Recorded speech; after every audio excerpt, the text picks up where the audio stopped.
After almost a decade off the air, Kitchen Nightmares returns with its 8th season. In the aftermath of the pandemic's devastating impact on restaurants, Chef Gordon Ramsay's signature brand of tough love and restaurant expertise has never been more desperately needed. And his first stop, New York City. Offering comforting food and a warm atmosphere night and day, traditional diners are a jewel in New York's crown. But Bel Aire in Astoria, Queens is a little jaded. The business has been in the Dellaportas family for 25 years and is run by brothers Cal and Peter. But it's not an easy relationship. Cal feels his brother isn't committed to the diner and doesn't pull his weight, while Peter thinks that Cal's ego is out of control. Cal, there's a lot of people waiting.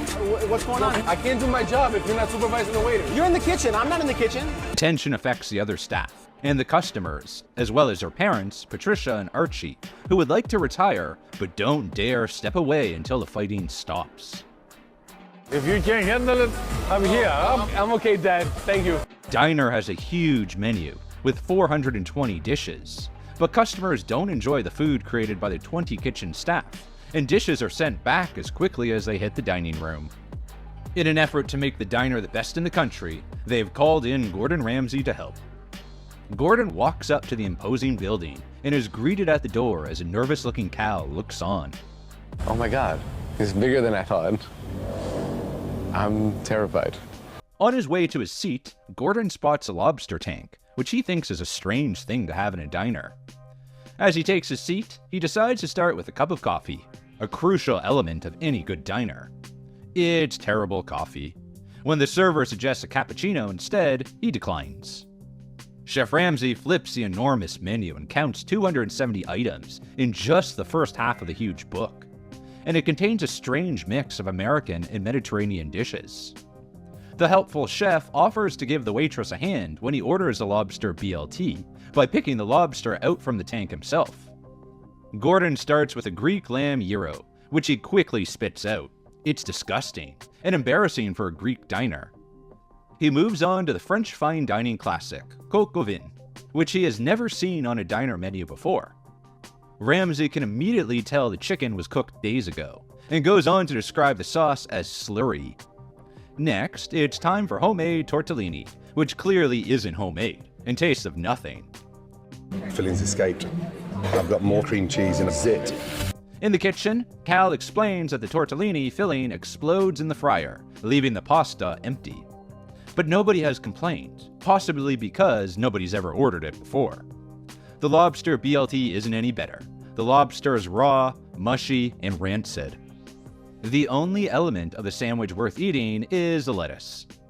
Lastly, he has a simple plate of French fries. The potato inside is gray, and the outside is covered in brown blotches. He decides to skip dessert. Cal comes out from the kitchen to meet his visitor and hear his review of the food. Unsurprisingly, it's not good, and he calls his lunch experience shocking.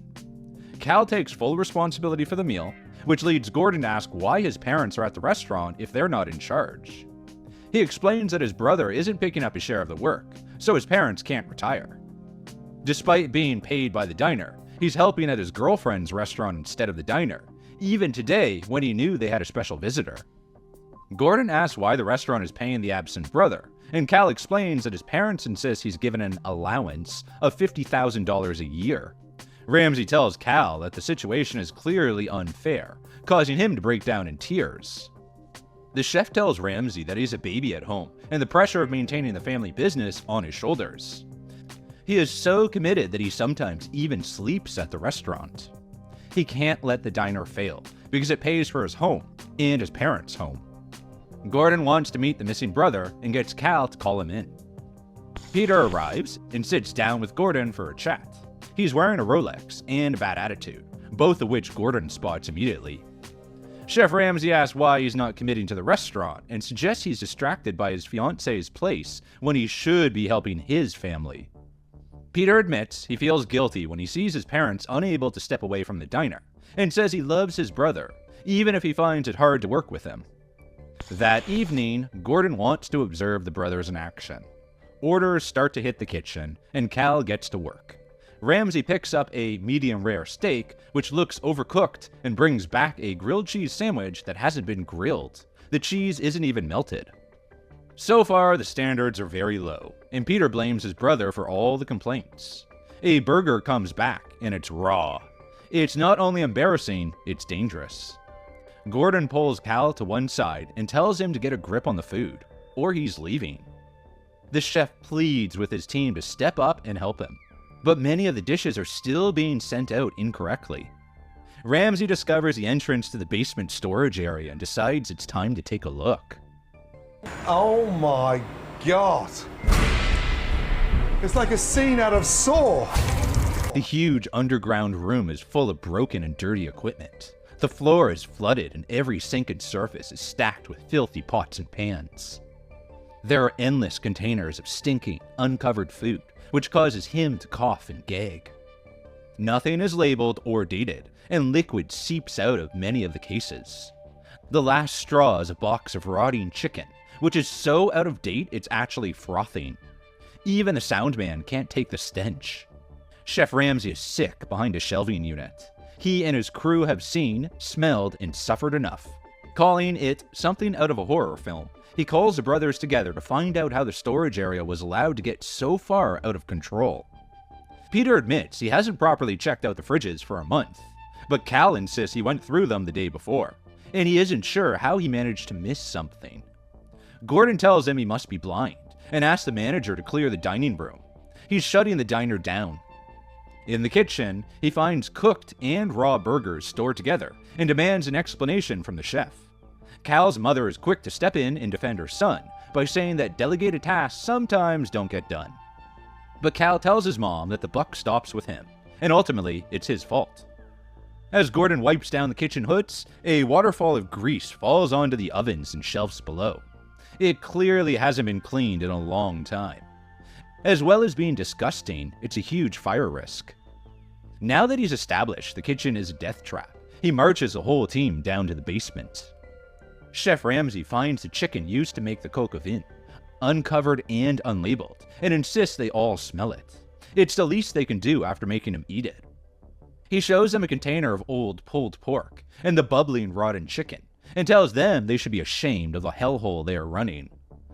Gordon is worried that it'll be permanently shut down by health inspectors.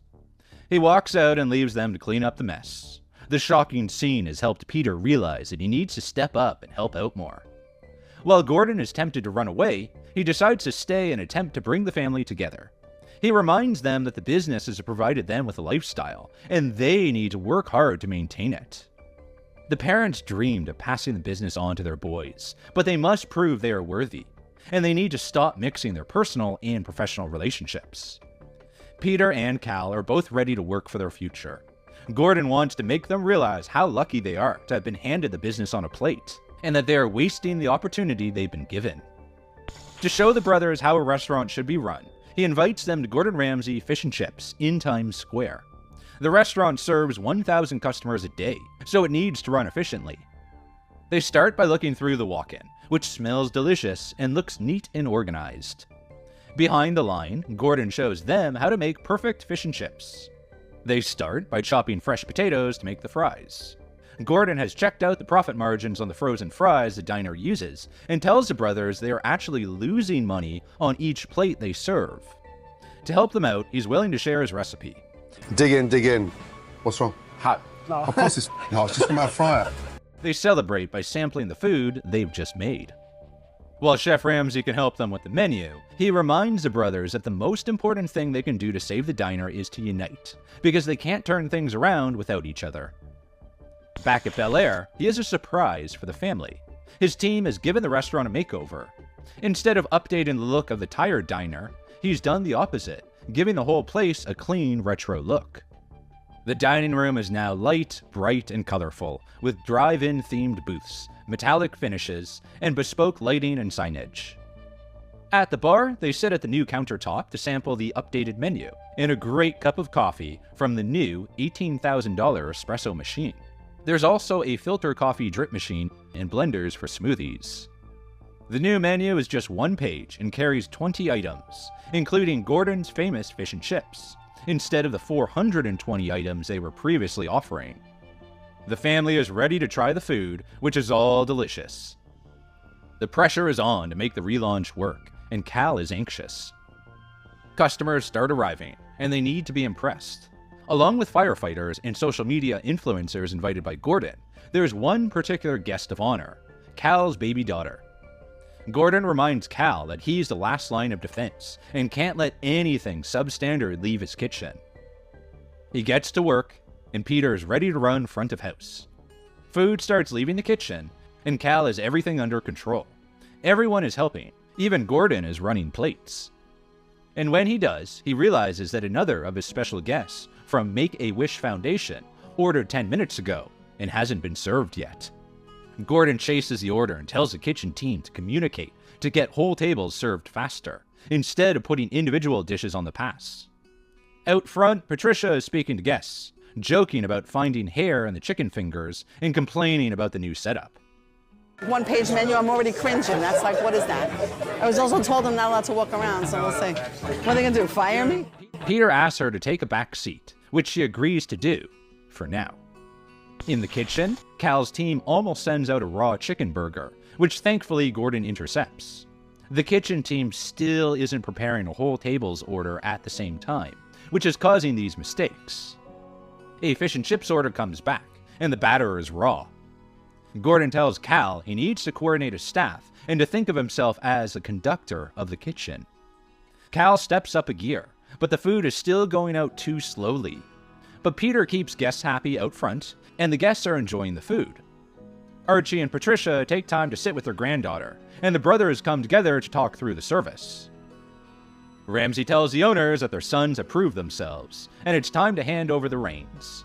They agree that they will walk away. He tells the brothers not to let them down, and leaves them to run their diner. They celebrate making it through his visit with smiles and a big hug. Gordon is sure that if the brothers can keep working together, the Bel Aire will stay in the family for another generation. 2 months later, the diner is busy and full of new customers attracted by the shorter, simpler menu. The brothers continue to work well together, and Archie and Patricia have finally been able to retire. When the promo for the season dropped a month before the Bel Aire episode was released, Cal filmed his reaction to seeing his diner on TV, and he wasn't pleased with what he saw. Wow. The scenes on there, I recognize from the diner. They don't make me happy. We've come a long way since then. We've got changes coming up. A month later, Cal and Peter updated customers again. They were anxiously waiting for the full episode to drop the next day, and guessed that the kitchen scenes were not going to look good. But the brothers were still finding positives from the experience. The whole experience did bring us closer together, did make us better business owners. Even if we may not have felt like we were a nightmare to start. It seems that none of the family felt that their restaurant had been a real nightmare. Patricia commented on Facebook that the show had been heavily edited to make it look that way. The day the episode aired, the family released footage of their walk-in, showing an untidy before and a clean and perfectly organized after shot. It seems that the publicity helped, with customers flocking in to try the diner's food, and in particular Gordon's own fish and chips recipe. Reviews were very good, generally between 4 and 5 stars. The new shortened menu seemed to be going down well, and the service was fast and friendly. But not for long. Within days, the new menu had been ditched, and the huge original menu was back. Visitors who had come to try Ramsay's food were left disappointed as the fish and chips were gone. The food quality had slipped, and the service had become a little chaotic. The only thing they didn't change was the decor, as they embraced their image as a retro diner, frequently showing the drive-in styling on their social media. The designer will be pleased to hear that. He revealed in an article that remodeling the 150-seat diner took 2 months of planning. And while he achieved the makeover segment of the show in just 18 hours, he didn't do it alone. A team of 50 people took part. Though Gordon would no doubt be furious that his carefully curated new menu lasted for such a short time, some customers defended Bel Aire's return to the encyclopedia. On their Instagram page, the team shared memes and joked about Gordon's lack of understanding when it comes to New York Greek diner culture. Many were pleased that they had once again provided so much choice to their customers, with traditional comfort food served morning, noon, and night. It's safe to say that a lot of Bel Aire's regular customers were pretty horrified by what they saw on the show, particularly in the depths of the basement. Several reviewers looked back on the food they had not enjoyed and began to wonder whether they had eaten something that shouldn't have been served.